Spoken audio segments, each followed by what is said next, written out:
Hello and welcome. This is the abbreviated West Virginia University football podcast at earsports.com. I am Mike Casazza. This is a Paramount presentation. We are going to talk about Mountaineer football, three topics at the front of our minds as we get ready for another game. This time, noon Saturday against the Cincinnati Bearcats at Nippert Stadium. Kind of an old face and a familiar face. This will be the 11th time they've played since 2002. West Virginia 7-3 lead in the series, 6-2 as members of the same conference. Most of those in the Big East before last year's reunion in the Big 12.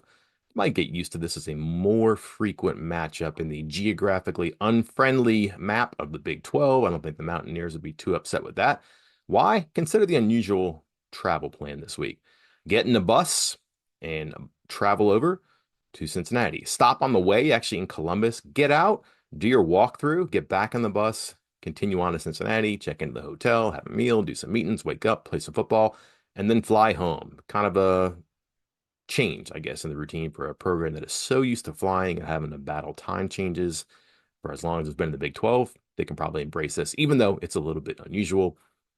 Trivia that may not interest anybody but me, but I thought it was important to pass it along. So it's not lost in the shuffle and let you know that this big conference continues to evolve and change in ways that challenge programs and just make you wonder about what it takes to survive and what will it take to get through this week. Well, how about a podcast about the Mountaineers? Three topics on the tip of our tongue. One starts with the W, one starts with the V, one starts with the U. Let's talk about the W today. It stands for wind up. Let me go baseball here for a second. World Series over. This is about football, but a wind up, the open week comes. You stand on the mound right now, you toe the rubber, and you don't have to worry about anybody on first base. Fresh start. 4 games to go. And the theme right now for West Virginia is that everything is still alive, believe it or not. If a two-loss team gets to the Big 12 championship, that's obviously West Virginia's path, and it probably wouldn't be too big of a surprise. Right now, there's an undefeated team, there are two one-loss teams, and there are a bunch of teams that have two losses. There are 16 teams in the Big 12. Trust me on that. 8 of them have 2 losses, 1 loss, or no losses. It's crazy, right? So West Virginia, as a two-loss team, still has a chance to do this if it wins out in the remainder of the Big 12 play, ends up with a 7-2 conference record. This is kind of crazy, but this is where they're going to focus their attention right now. Do some damage on your own. I hope that some others help you. And it's not altogether crazy for anybody that has 2 losses right now. And here's why.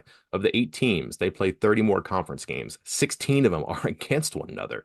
It's unbelievable. But here's how this goes. West Virginia will play Cincinnati and Texas Tech. Those are 2 teams at 2 losses in the conference. Arizona State, still 2 losses, plays BYU and Kansas State. Cincinnati, in addition to West Virginia, will play Iowa State and Kansas State. Texas Tech, in addition to West Virginia, will play Colorado. Kansas State, in addition to Arizona State and Cincinnati, will play Iowa State. Colorado plays Texas Tech. Iowa State, in addition to Cincinnati, plays Kansas State. And then BYU plays Arizona State. There's a lot of football left to be played. There's a lot of craziness left to happen. If you look at what just happened this past weekend, there's a bunch of these weekends left. There's likely to be major shakeups here. There's also a chance that BYU goes undefeated here, which is insane if you're talking to me back in August, but here we are right now. And it may come out of West Virginia's hands completely where they go 7-2, but they're looking up at a 9-0 BYU and maybe an 8-1 Colorado and did their job, but just got beat by 2 teams at the finish line. A lot of football left to be played. A lot of upsets or a lot of unexpected outcomes could come West Virginia's aid at the end. The V today stands for volatility. That is what the new defensive coordinator, Jeff Coons, hopes to eradicate from that side of the ball. West Virginia's issues are consistency. Capable of good series, good quarters, good halves, maybe even a good game. Not capable of putting those together in succession nearly enough, and that is why you have a coaching change last week. Jordan Leslie out. Jeff Coons in, and Jeff Coons likes the wheel, isn't going to reinvent the wheel here. Pretty adamantly said he 100% believes in the structure of the defense and what it's capable of, past, present, and future. So what'll he do? Well, he admits, hey, he's got a great think tank in the meeting room. Defensive assistants and assistants to the assistants who can give him ideas, and then he has to write them down and figure out what to call. Naturally, there'll be a few things that he's dreamed in his head of calling whenever he's running the show. And here we have that. But he also says that just getting guys on the right page, doing what they've been doing better than they have been, or more consistently than they have been, avoiding the issues that pop up at bad times, but also putting players in the positions that are most suited to their strengths, that'll change the outcomes. And different will be better if they just get out of their own way on some stuff, but also just refocus. Understand what they do, understand what they're asked to do in every play, understand how their misstep or their nailed assignment helps the person in front of them, next to them, beside them. If you have an outcome that is prescribed and understood in every play, you have a better chance of getting to that outcome every time. Now, volatility is also some of the problems that West Virginia has had, where it's just created a lot of mistakes. And one thing that Neil Brown said, and one thing that Jeff Coons agreed on, is that can't be so predictable. Got to change the pictures, got to move around, and make sure that the offense does not have the answers to the questions that you are asking. If you can figure out a team on film on Tuesday, Wednesday, Thursday, it's pretty easy on Saturday. And I think we're being dishonest if we're saying that hasn't been an issue for West Virginia. Cincinnati, by the way, can be volatile on its own. I want to point your attention to some stats here. TeamRankings.com, website I go to, they look at teams and they only consider what a team does against Power Four and Group of Five opponents. So you're not going to juice your stats and your rankings based on what you did against an FCS team. So Cincinnati against FBS competition doesn't do anything specifically well. You're only going to find them top 50 on offense in modest categories like completion percentage, passing attempts per game, passing yards per game.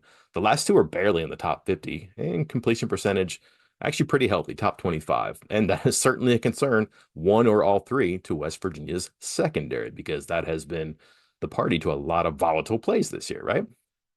Where it gets to be real problematic and a worry for West Virginia, and again, the secondary, but also consider that Cincinnati runs the ball very well, is some explosive plays. They are in the bottom quarter for 10-yard plays, a little better when it comes to the 20-yard plays. They are in the top half there. When you get to 30, 40, 50, and 60-yard plays, that gets your attention. They are top 20 in 30-yard plays. They are number 4 in 40-yard plays. They are number 30 in 50-yard plays. They are number 15 in 60-yard plays. So buckle up if you're West Virginia's defense. And the U today stands for unsure. And that is kind of the feeling you get about quarterback Garrett Green and when he'll be back, or even if he'll be back on the field this season, which also means his career. Neil Brown, I would say, kind of unexpectedly announced today after an open week and well before a game, without the benefit of practice, that his quarterback in the first 7 games of the season is doubtful for this weekend. So it appears that it'll be Nico Marchia one more time, and perhaps not a surprise. But here's where it gets a little bit unsure about the future. If Green is okay next week, he gets cleared in practice this week, maybe he can go toward the end. And Neil Brown said that Green could throw this week. Even if Marchio goes and Green can go next week, you're looking at about a month between games for Garrett Green. Rust, are you worried about something like that? Neil Brown says that, yeah, maybe so, but he's played a lot, so he could be able to shake that off and find the sharp points sooner than others.